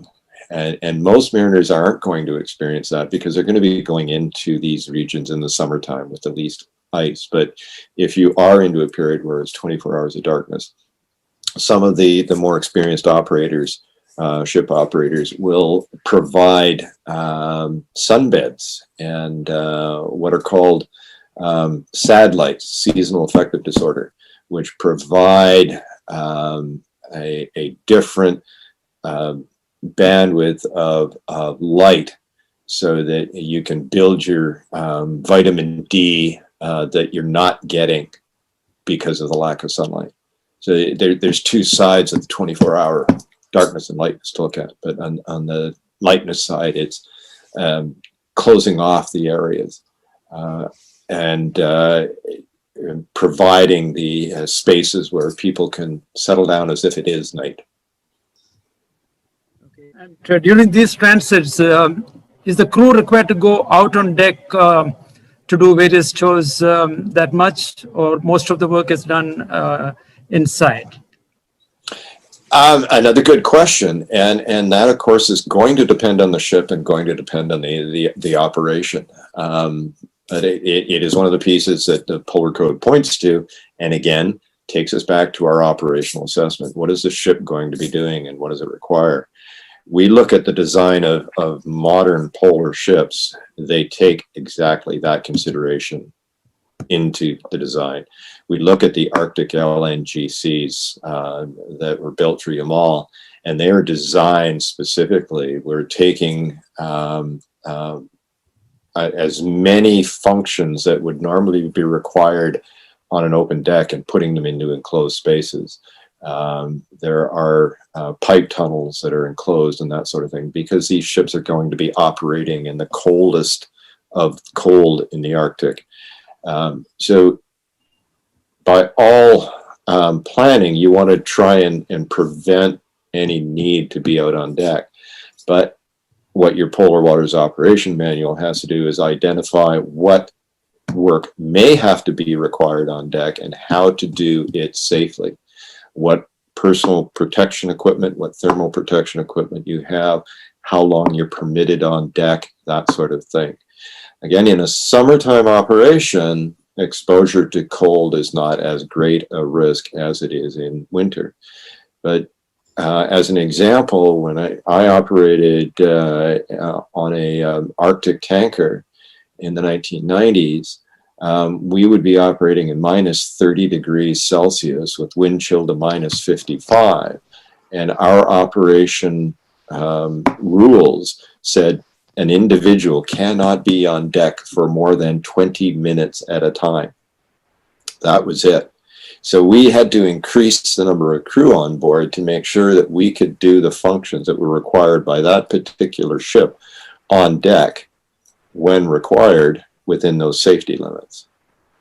Another ship that's not operating in weather that cold doesn't have to have that, but you have to be prepared to be looking for the signs of hypothermia and other cold type illnesses and injuries that occur.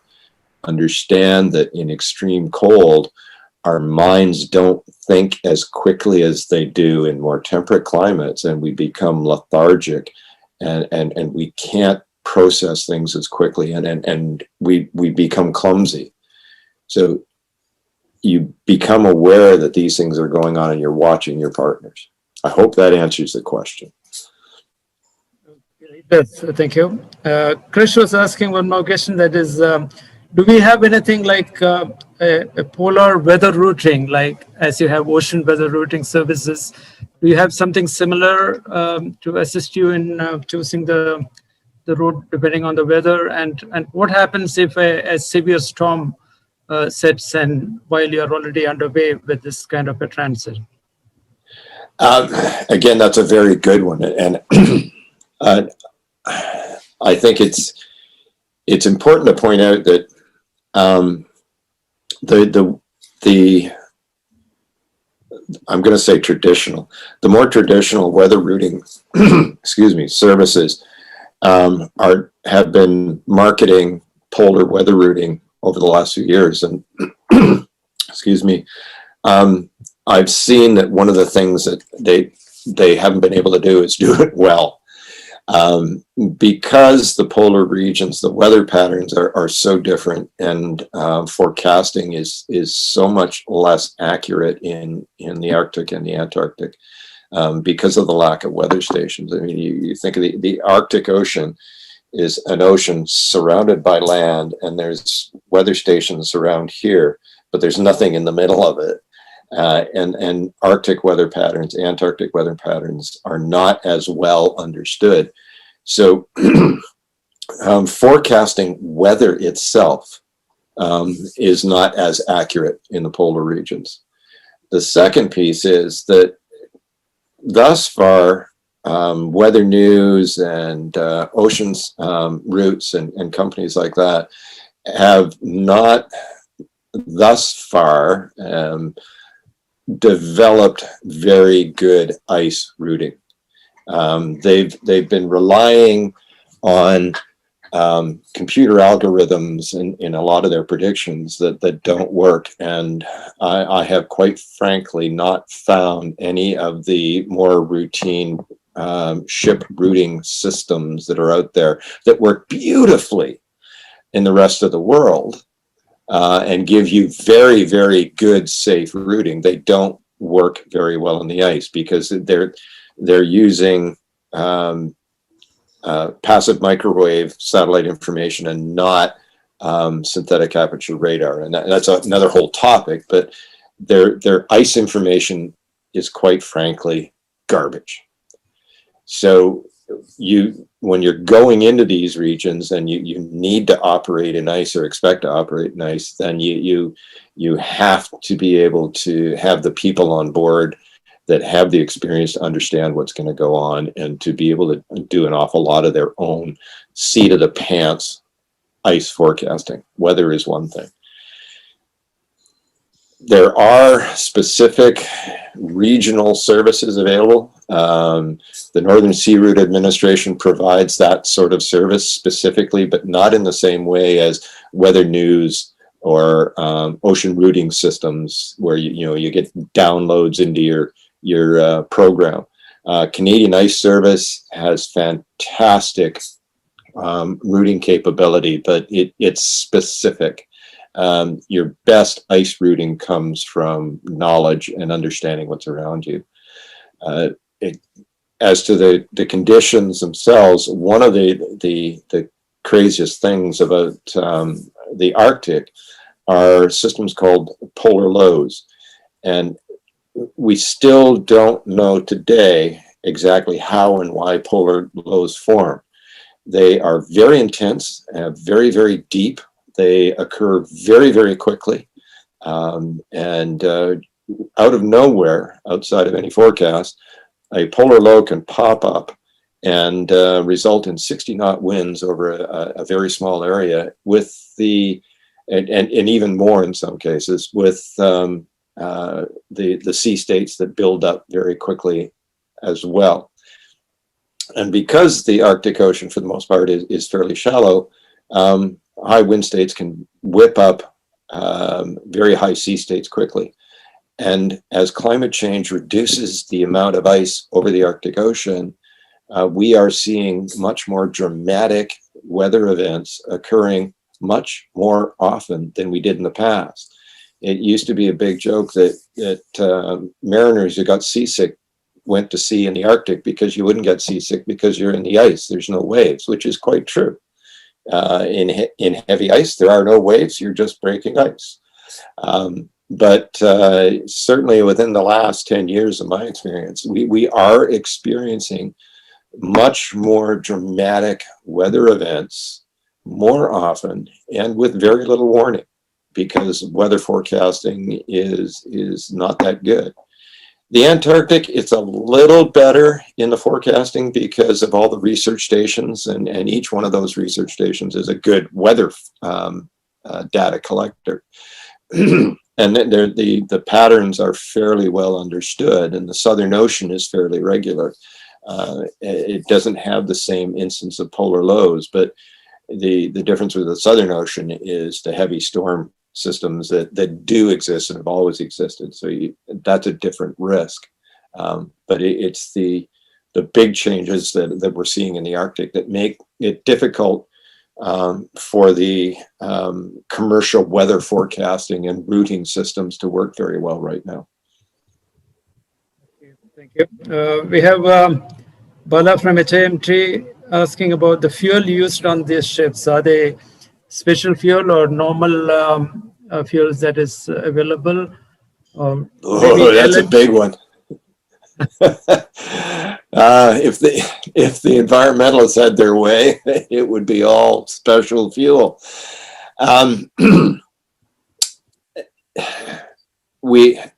The Arctic area in general is not an ECA.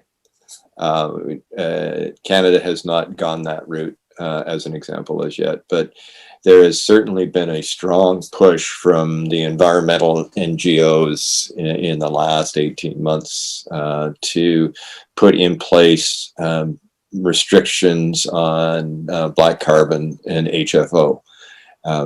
There are some problems with that. At this point, for the majority of the Arctic, HFO can still be used on board ships.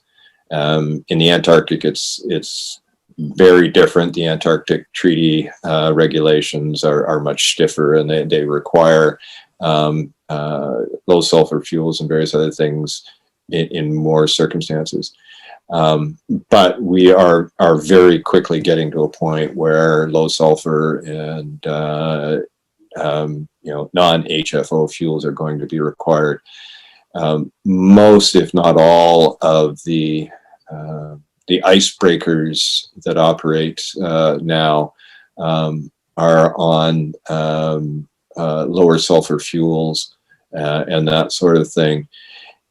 We do see quite a few dual fuel ships, typical commercial ships, HFO and MDO, and those we will be seeing gradually being phased out for permissibility for Arctic and Antarctic waters, because the effects of the black carbon exhaust are so great. But at this point, you can still operate to a degree in Arctic waters with HFO fuels. Hey, Captain Jose, just to give you a small fact, we had about 100 plus participants, audience joining up. We couldn't take more than that, but we have it live on Sailor Today TV. But now I can see we have about 70 of them. 30 of them, I checked with them, they've gone in search of ice, but not to the Arctic, but to their fridge. Right, so just be mindful of the time, Captain Jose Thomas. We need to give Captain Duke also an ice break now. Okay, so we have Captain R.K. Kumar asking, normally for the transits, are you using the tested routes that's been used in the past, or are you developing new routes to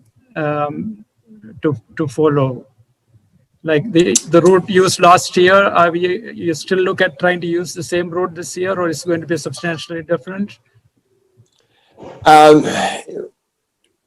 There's two ways to answer the question. One of them starts with, as you're planning a route, the first thing you're going to do is look at the bathymetry and the charts. Are they good? So there are routine shipping corridors throughout the Arctic, Northern Sea Route, Northwest Passage that are well charted and you should keep to. So that's the basic thing. Is it safe for my ship so I'm not scraping the bottom? So yes, we would normally try to keep to a basic route. But then we have to add on to that ice is always the variable. So a route that worked last year, a specific series of tracks on the ocean that worked last year may not work this year. We may have to go further north, further south. We may have to go further east, further west, that sort of thing. So we have to always be aware of that.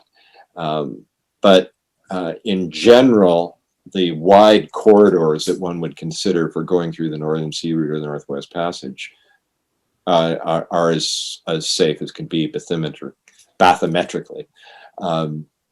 In the Northwest Passage, there are in fact 7 different combinations of routes through the islands, depending on your draft.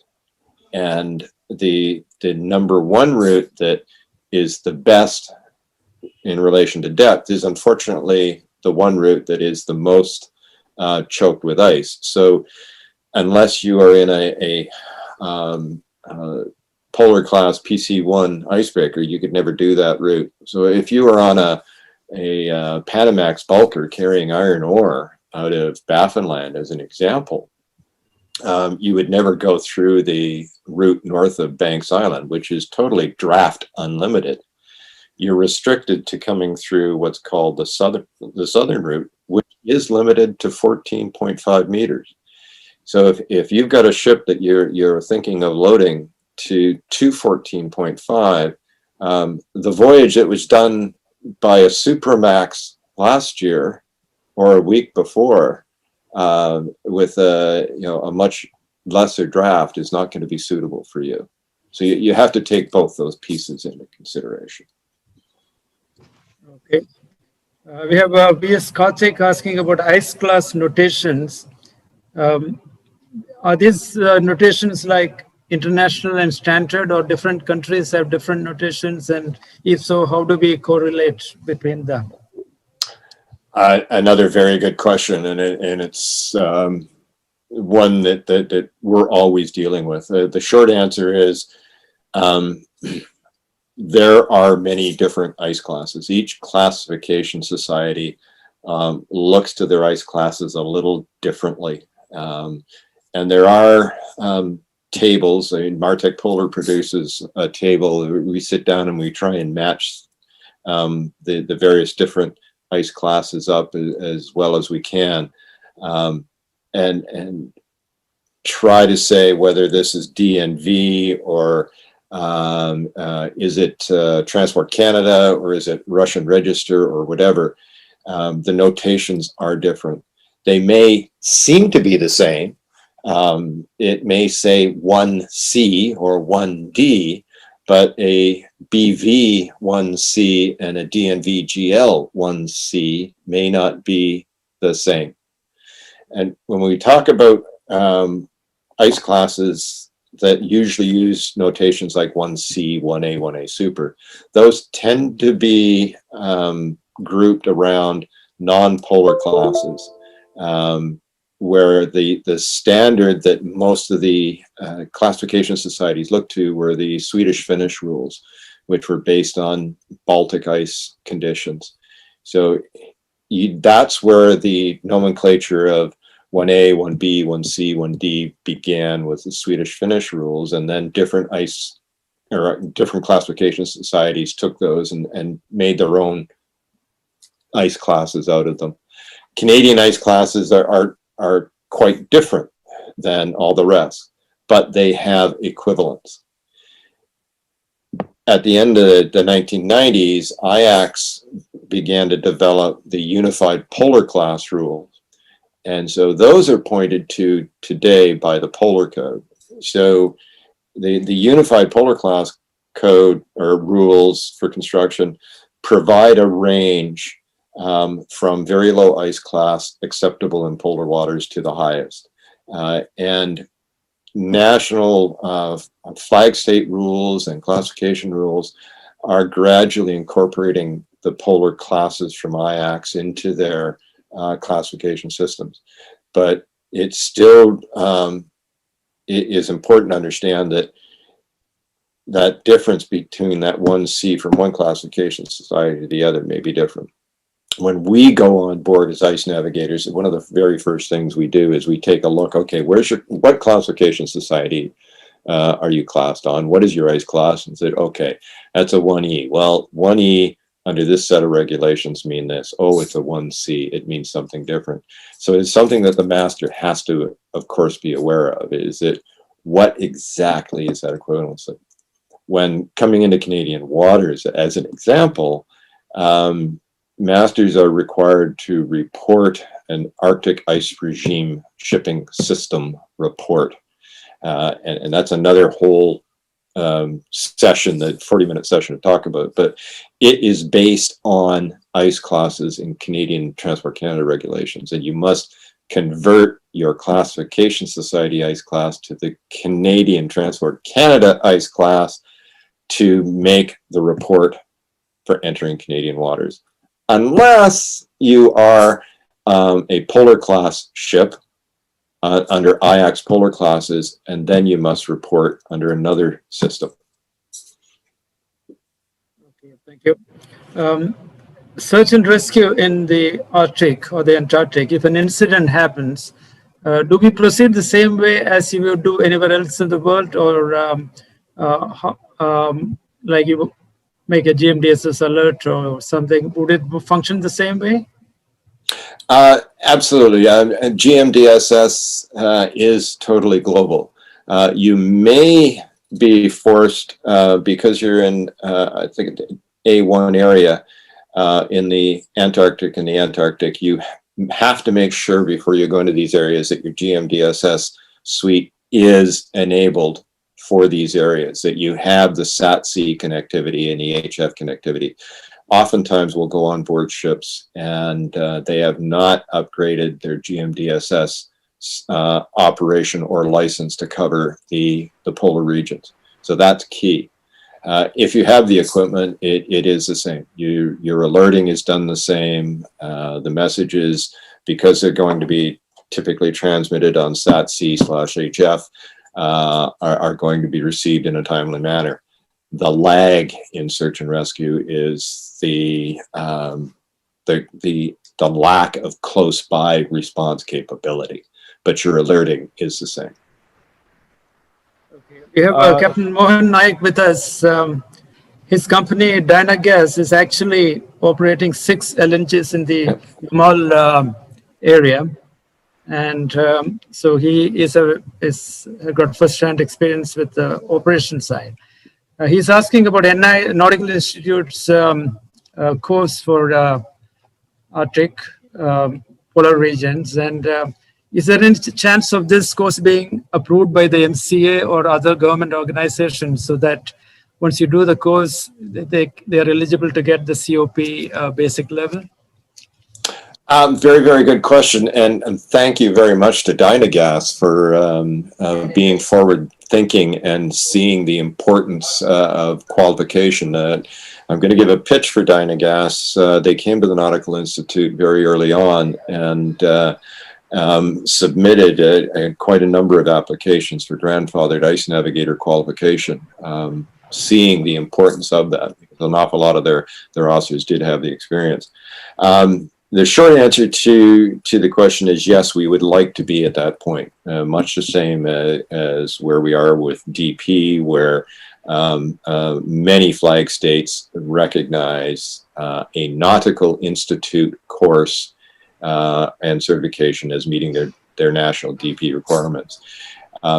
We are a little different, though, in that the Polar Code has come through, and at this point in time, unfortunately, most of our industry think, oh, the Polar Code's good enough, and I've got my Polar Code course and my Polar Code certificate of proficiency, I'm good to go.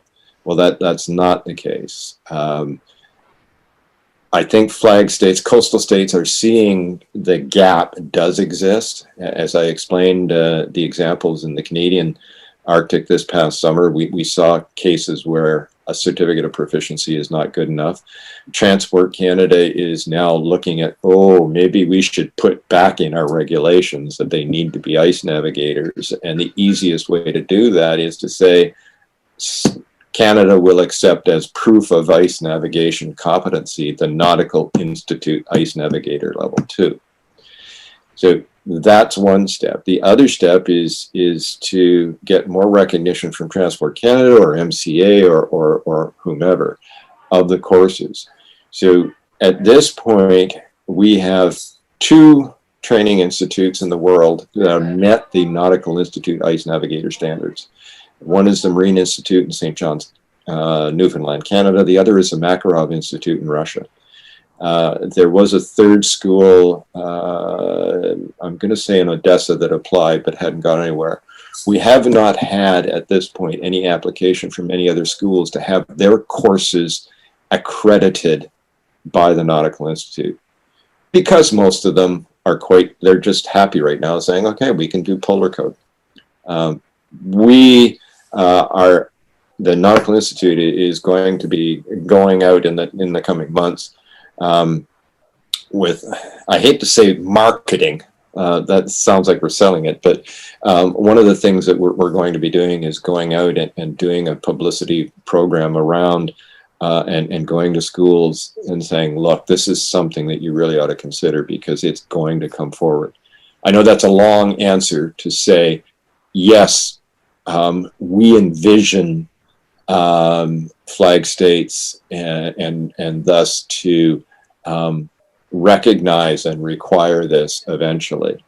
The alternative is the polar code is changed dramatically and basically takes over where the Nautical Institute started, but that's okay because our job is to make things safe, and it doesn't matter if we do it or not, so long as it's done. Captain Jose, just because of the amount of curiosity that you've generated and the big list of questions that we have in the chat box, but we do have a time constraint, and you have been speaking continuous for the last 2 hours. So I'm going to give Captain Jose a task of selecting one most important question. And Captain David, with your permission, can I share your email ID in the chat box so that people can write to you? Yeah. Absolutely. Okay. So that's that. And by the time Captain Jose Kuti looks at one most important question, I have a question which has come from the YouTube channel, the people who are watching in the YouTube channel. And the question is that, we talk about this ozone hole in the ozone layer, especially in the higher latitude. So is that a serious concern for crew operating on ships in polar waters? That's a question from Captain Y. Sharma. I'm sorry, could you give me that question again? He is asking about the effect of the ozone hole in the ozone layer, and does it affect the crew working in higher latitudes and polar waters? I really don't have an answer to that. I've not heard of that being a concern. I can check into it, but it's not something that has ever been asked before. Right, Captain Jose, yes. Yeah, we have Shashank Bane asking, what are the challenges faced by the engineers with respect to navigating in these waters? I'm sure they would be quite happy. They can still work in their overalls in the engine room. But what are the challenges faced by them? Well, I think one of the biggest challenges isn't so much a challenge, but the engine rooms certainly are not as hot as they are in the tropics. Actually, I think the biggest challenge for engineers is understanding the huge difference, the temperature intakes. Engine cooling water comes in much colder and can oftentimes cause shock to an engine. Sometimes ships are designed with seawater cooling heaters, in fact, to deal with that, which you wouldn't think of in any other place in the world. Why would we heat the seawater to make it warmer? But it becomes an issue. The other considerations for engineers are the resilience, like the need to ensure that any exposed piping on deck is cleared, has proper drainage. This holds the same for fresh water, salt water, firefighting systems, all of that. that there is another issue is not all ships have both high level and low level suction, oversized suction. When you're in the ice and the ice is at seawater level, if you have high suctions intakes for seawater cooling, they can become plugged by ice. So a ship that is designed with any sort of ice class will be designed with both high and low level. So you have to, the bridge has to remember to, hey, chief, we're coming into the ice, switch to low level suction so it's not plugged by the ice. It's being aware that ice can block any sea chest that you've got. So you may have to come up with ways to clear ice out of the sea chests, whether it be steam or hot water or whatever. That's what we have engineers for, is to come up with novel ways to do this sort of thing. It's all around protecting the ship from extreme cold and potentially freezing, and how that might affect your plant and the hotel services. Thank you, sir. Dear viewers, due to time constraints, we have to restrict the questions now. So please do email your questions to Captain Snyder. It's already there in the chat box, his email ID. And that is a great chance of interaction with Captain Snyder. So much of information in such a short time. And I think most of us will not be scared of ice as much as when we started. Thank you, and over to Vinod. Thank you, Captain Jose Thomas. I think you kept him engaged. A lot of questions, there are a lot of other questions in the chat box. But I've shared your email ID. I'm sure people will come back to you, and you would be happy to reply to those questions. So thanks to Captain Jose Thomas. I now request our President of the Nautical Institute Southwest Branch, Captain Tom Joseph, AFNI, to formally thank Captain David Snyder and as well as the esteemed audience. Thank you, Captain Vinod. I hope I'm audible. Yes, sir. Once again, a very good morning to you, Captain David Snyder, and good evening, fellow members, colleagues, and friends. There are many who are qualified to be professionals, but few are worth to be called professionals in their area of expertise. Thousands of COCs are issued to mariners, but how many of them are capable of discussing a topic of their area in which they are specialists? Very few. I must say, Captain Duke Snyder, FNI, falls in that minority of professionals who can talk with authority on the particular topic of polar navigation. We heard him in detail, and I'm sure you will agree with me on this after him facing a whole lot of questions. As already introduced, Captain David Snyder is the CEO of Martech Polar Consulting, a privately owned company providing global ice navigation services and support for polar shipping. He is a master mariner and was almost 4 decades at sea.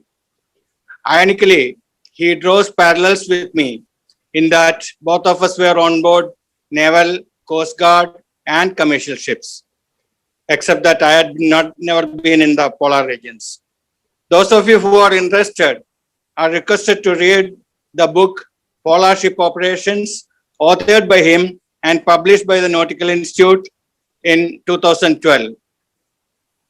We at Nautical Institute India Southwest Branch is extremely grateful to you, Captain Snyder, for having presented this talk in early hours of the day for you. On behalf of all members of NI India Southwest and on my own behalf, thank you very much, Captain Snyder, for honoring us with your presence and enlightening us on the topic almost never ventured into. I'm thankful to the presence of a house full of virtual participants.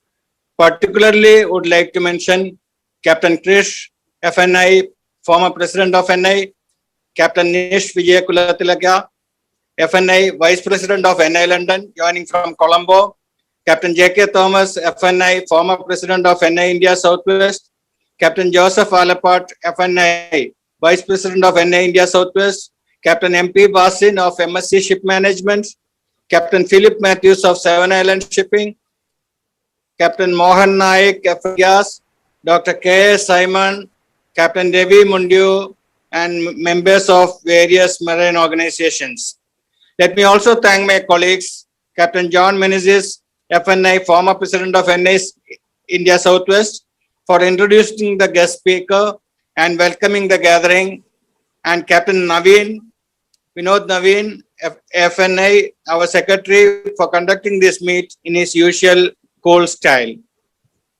We are extremely thankful to our media partners, Sailor Today, Marex, CN Jobs, and Bandaka Publications for their wholehearted support to all our events, including today's. Last but not the least, I thank all NI members, guests from the fraternity who attended and taken active participation.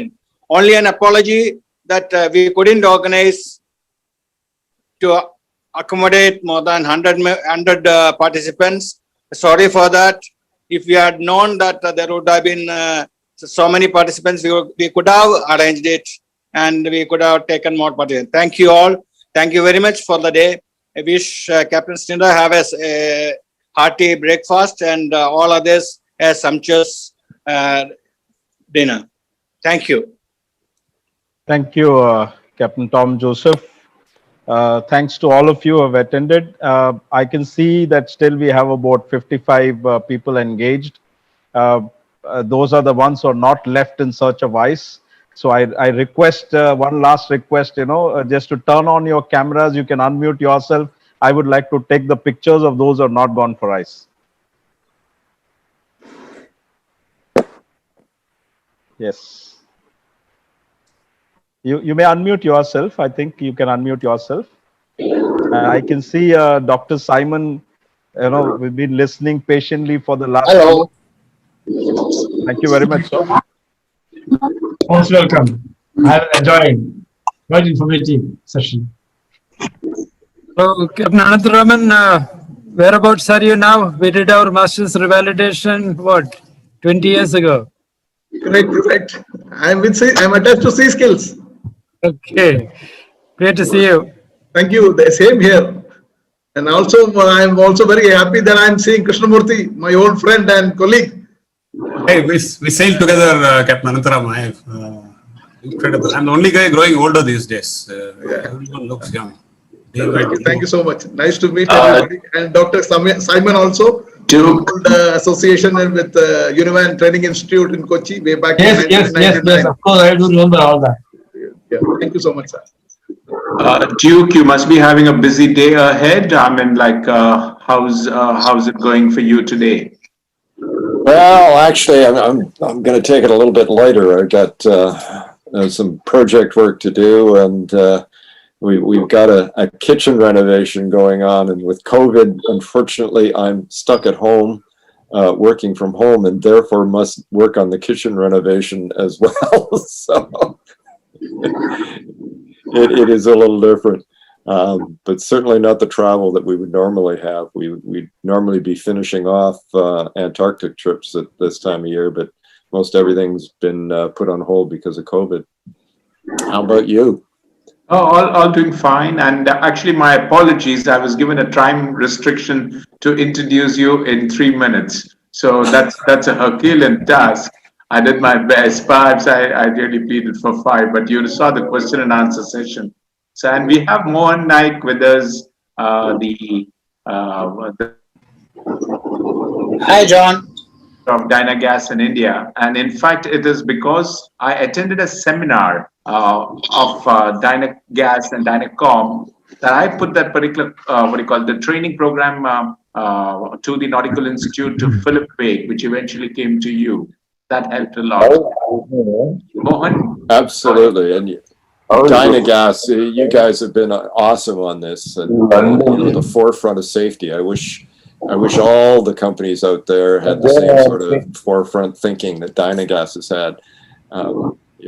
I've worked with FedNav in Canada and MOL and various others. There are a few, but Dynagas is really the golden light, if you will, and we're glad that you are as safe as you are. Thank you, Captain Duke. Very nice of you. Are you listening? Words. Captain Mahesh Yadav in An Mumbai. excellent Hello, webinar, Mahesh. excellent presentation. Hi, good evening. Thanks. Sorry, Hi. Yadav, I didn't see you. No, I had not put on my camera. I was just very, listening to the presentation. So I said my camera is not really necessary. I think that Captain Joseph Alapart wanted to say hi to Captain Duke.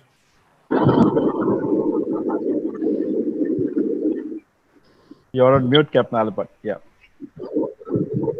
Yeah, thanks a lot, Vinod, for putting me on. And I would first like to thank Captain Duke Snyder for a wonderful and very informative session. We learned a lot about polar navigation today, and that's a great takeaway from today. But I also personally want to thank Captain Duke, because if you might not remember, about 3 years ago in a seminar in Singapore, where I was able to get my fellowship certificate from Captain Duke Snyder. So I need to thank him for that again. Thanks so much. An absolute pleasure. One of the things I truly loved doing the most when I was president was getting out and about, and the honor of being able to present fellowship certificates to the finest and the most devoted of our membership, Joseph. It is remembered. Absolutely. And thank you for your devotion to what the Nautical Institute stands for. One of the things that was mentioned a little earlier in one of the descriptions was our new just announced group to recognize that's called the Armillary Club, which recognizes longstanding membership and those that are still committed to Nautical Institute ideals, though they may not be as active as they used to be. And combined with that, a legacy program. It's fellows of the Nautical Institute and other really committed members that this is important for. And when I look, I can look above my monitor up here to where my fellowship certificate hangs on the wall in my office here. I know what an honor it was to me to receive that, and that's why it made it always such an honor for me to present them to new fellows. I also want to take the opportunity to say thank you to the branch for inviting me. It's about our international fellowship. It's about everything we do together. We are all in the same boat.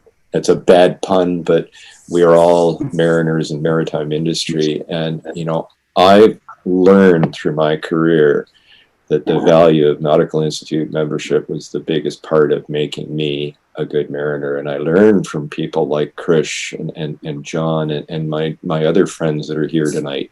And my new friends that hopefully I've made here tonight, that, the Nautical Institute is about sharing information. And I'd love to share my knowledge. I don't want to keep it secret. I want people to learn so that we are all safer at sea and we can all come home. And that's what it's about. So fellowship, it's an important and it's an absolute honor. Captain David, this Captain Kumar, I'm not able to show my face, something wrong with the camera, but I have not a funny question, but actually serious. When you go closer to the pole, do you feel giddy because you're spinning around on the same axis? Not because you're spinning around on the axis. I think you feel giddy because you're in a place where so very, very few mariners have ever been before. I think that's what I really love about operating in that area. It is so unique, and every time it's a little bit different.